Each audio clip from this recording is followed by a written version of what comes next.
ಇವತ್ತಿನ ವಿಡಿಯೋದಲ್ಲಿ ಒಂದು ಬೆಳಗಿನ ತಿಂಡಿಯ ರೆಸಿಪಿಯನ್ನು ನಾನು ನಿಮ್ಮ ಜೊತೆ ಶೇರ್ ಮಾಡ್ತಾ ಇದ್ದೇನೆ. ನೋಡಿದ ತಕ್ಷಣ ನೀವು ರಾಗಿ ರೊಟ್ಟಿ ಅಂತ ಅನ್ಕೊಳ್ಬಹುದು, ಆದರೆ ಇದು ರಾಗಿ ರೊಟ್ಟಿ ಅಲ್ಲ, ನಮ್ಮೂರಿನ ಸ್ಪೆಷಲ್ ಕುಚಲಕ್ಕಿಯ ರೊಟ್ಟಿ. ಯಾವ ರೀತಿಯಾಗಿ ಮಾಡೋದಂತ ನೋಡೋಣ ಬನ್ನಿ. ನಮಸ್ಕಾರ, ನಾನು ಪವಿತ್ರ ಭಾಗವತ್, ಮಿಸೆಸ್ ಭಾಗವತ್ ಚಾನಲ್ಗೆ ನಿಮ್ಮೆಲ್ಲರಿಗೂ ಪ್ರೀತಿಯ ಸ್ವಾಗತ. ಮೊದಲಿಗೆ ನಾನಿಲ್ಲಿ ಕುಚಲಕ್ಕಿಯನ್ನ ಚೆನ್ನಾಗಿ ತೊಳೆದು ನೆನೆಸಿಟ್ಕೊಂಡಿದ್ದೇನೆ. 1/4 ಕಪ್ ಆಗುವಷ್ಟು ಕುಚಲಕ್ಕಿಯನ್ನ ನೆನೆಸಿಟ್ಕೊಂಡಿದ್ದೇನೆ. ಒಂದು 5-6 ಗಂಟೆ ಹೊತ್ತಾದ್ರೂ ಇದನ್ನ ನೆನೆಸಿಟ್ಕೊಳ್ಬೇಕು. ಬೆಳಿಗ್ಗೆ ನೆನೆಸ್ಕೊಂಡ್ರೆ ಸಂಜೆಗೆ ಆಗ್ತದೆ, ಸಂಜೆ ನೆನೆಸಿದ್ರೆ ಮರುದಿವಸ ಬೆಳಿಗ್ಗೆಗೆ ನಾವು ತಿಂಡಿಯನ್ನು ಮಾಡ್ಲಿಕ್ಕೆ ಆಗ್ತದೆ. ನೆನೆದಿರುವ ಕುಚಲಕ್ಕಿಯನ್ನ ರುಬ್ಬುವ ಕಲ್ಲಲ್ಲಿ ಹಾಕೊಳ್ತಾ ಇದ್ದೇನೆ. ಮಿಕ್ಸಿಯಲ್ಲಿ ಅರಿಬಹುದು, ಅರಿಲಿಕ್ಕೆ ಆಗುದಿಲ್ಲ ಅಂತಿಲ್ಲ. ಸ್ವಲ್ಪನೇ ನೀರು ಹಾಕೊಳ್ತಾ ಅರ್ಕೊಳ್ಬೇಕಾಗ್ತದೆ. ರುಬ್ಬೋ ಕಲ್ಲಿದ್ರೆ ತುಂಬಾನೇ ಸುಲಭವಾಗಿ ರುಬ್ಕೊಳ್ಬಹುದು. ಇದಕ್ಕೆ 1 ಕಪ್ ಆಗುವಷ್ಟು ಹಸಿ ಕಾಯಿ ತುರಿಯನ್ನು ಹಾಕಿದ್ದೇನೆ. 3 ಹಸಿಮೆಣಸನ್ನ ಹಾಕೊಳ್ತಾ ಇದ್ದೇನೆ. ರುಚಿಗೆ ಬೇಕಾಗುವಷ್ಟು ಉಪ್ಪನ್ನು ಹಾಕೊಳ್ತಾ ಇದ್ದೇನೆ. ಸ್ವಲ್ಪನೇ ನೀರನ್ನ ಸೇರಿಸ್ಕೊಳ್ತಾ ಇದನ್ನ ರುಬ್ಬೇಕು. ಒಂದೇ ಸಲ ಜಾಸ್ತಿ ನೀರನ್ನ ಹಾಕೊಂಡ್ರೆ ನೀರಾಗಿ ಹೋದ್ರೆ ರೊಟ್ಟಿಯನ್ನ ತಟ್ಲಿಕ್ಕೆ ಬರುದಿಲ್ಲ.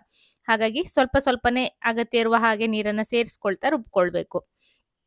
ನಿಮ್ಮ ಹತ್ರ ರುಬ್ಲಿಕ್ಕೆ ಕಲ್ಲಿಲ್ಲ ಅಂತ ಆದ್ರೆ ಮಿಕ್ಸಿಯಲ್ಲಿ ಹಾಕೊಳ್ಬಹುದು. ಸ್ವಲ್ಪನೇ ಹಾಕೊಳ್ತಾ ಚೂರು ನೀರನ್ನ ಹಾಕೊಳ್ತಾ ರುಬ್ಕೊಳ್ಬಹುದು. ಅಕಸ್ಮಾತ್ ನೀರಾಯ್ತು ಅಂದ್ರೆ ಅದಕ್ಕೆ ಬೀಳ್ತಕ್ಕಿದ ಹಿಟ್ಟಿರ್ತದಲ್ಲ, ಅಕ್ಕಿ ಹಿಟ್ಟನ್ನ ಸ್ವಲ್ಪ ಪ್ರಮಾಣದಲ್ಲಿ ಸೇರಿಸ್ಕೊಂಡು ಮಾಡ್ಕೊಳ್ಬಹುದು. ಅಥವಾ ರಾಗಿ ಹಿಟ್ಟನ್ನು ಬೇಕಾದ್ರೆ ಮಿಕ್ಸ್ ಮಾಡ್ಕೊಳ್ಬಹುದು. ಆದ್ರೆ ಕುಚಲಕ್ಕಿಯದ್ದೇ ರುಚಿ ಚೆನ್ನಾಗಿ ಬರಬೇಕು ಅಂದ್ರೆ ಈ ರೀತಿ ರುಬ್ಬೋ ಕಲ್ಲಲ್ಲಿ ರುಬ್ಬಿ ಮಾಡಿದ್ರೆ ತುಂಬಾನೇ ರುಚಿಕರವಾಗಿ ಬರ್ತದೆ. ಸ್ವಲ್ಪನೇ ನೀರನ್ನ ಹಾಕೊಳ್ತಾ ನುಣ್ಣಗೆ ಇದನ್ನ ರುಬ್ಕೊಂಡು ಒಂದು ಪಾತ್ರೆಗೆ ತೆಕ್ಕೊಳ್ತಾ ಇದ್ದೇನೆ. ನಮ್ಮ ಭಾಗದಲ್ಲಿ ಇದೊಂದು ಯಾವಾಗ್ಲೂ ಮಾಡುವಂತಹ ಮಾಮೂಲಿ ತಿಂಡಿ. ಕೆಲವೊಂದೊಬ್ಬರಿಗೆ ಗೊತ್ತಿರದೇ ಇರಬಹುದು ಇದೊಂದು ತಿಂಡಿ ಮಾಡ್ತಾರೆ ಅಂತ. ಕುಚಲಕ್ಕಿ ಇದ್ರೆ ಖಂಡಿತ ಈ ರೆಸಿಪಿಯನ್ನು ನೀವು ಮನೆಯಲ್ಲಿ ಒಮ್ಮೆ ಟ್ರೈ ಮಾಡಿ. ರುಬ್ಬಿರುವ ಹಿಟ್ಟಿಗೆ ಸ್ವಲ್ಪ ಈರುಳ್ಳಿ, ಕೊತ್ತಂಬರಿ ಸೊಪ್ಪು, ಕರಿಬೇವಿನ ಸೊಪ್ಪನ್ನ ಹಾಕೊಳ್ತಾ ಇದ್ದೇನೆ.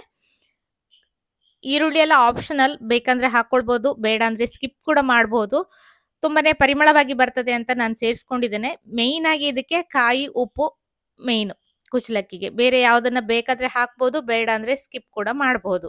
ಎಲ್ಲವನ್ನ ಚೆನ್ನಾಗಿ ಕಲ್ಸ್ಕೊಂಡು ಒಂದು ಬಾಳೆ ಎಲೆಯನ್ನ ಸ್ವಲ್ಪ ಬಿಸಿ ಮಾಡಿ ಕಾಸಿ ಇಟ್ಕೊಂಡಿದ್ದೇನೆ. ಅದಕ್ಕೆ ಎಣ್ಣೆಯನ್ನ ಹಾಕೊಂಡು ಒಂದು ದೊಡ್ಡ ಉಂಡೆಯನ್ನ ತಕೊಂಡು ಮಾಮೂಲಿ ರೊಟ್ಟಿ ಎಲ್ಲ ನೀವು ಹೇಗೆ ತಟ್ತೀರಾ ಅದೇ ರೀತಿಯಾಗಿ ಇದನ್ನ ತೆಳ್ಳಗೆ ತಟ್ಕೊಳ್ಬಹುದು.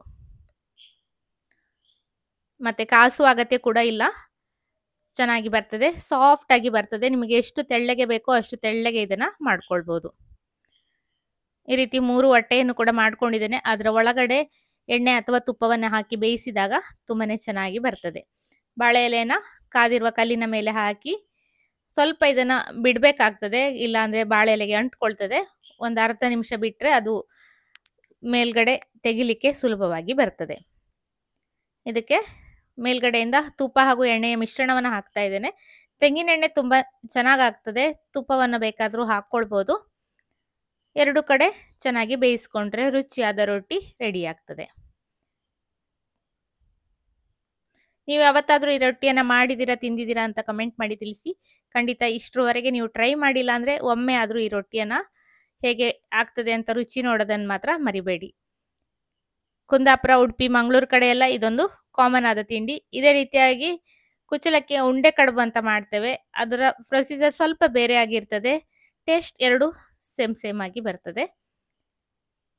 ಬಿಸಿಯಾದ ರೊಟ್ಟಿ ರೆಡಿ ಆಗಿದೆ.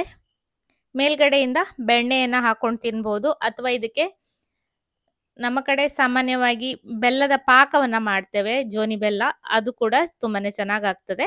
ಅಥವಾ ಕಾಯಿ ಚಟ್ನಿಯ ಜೊತೆಗೆ ಕೂಡ ಇದನ್ನ ಸರ್ವ್ ಮಾಡಬಹುದು.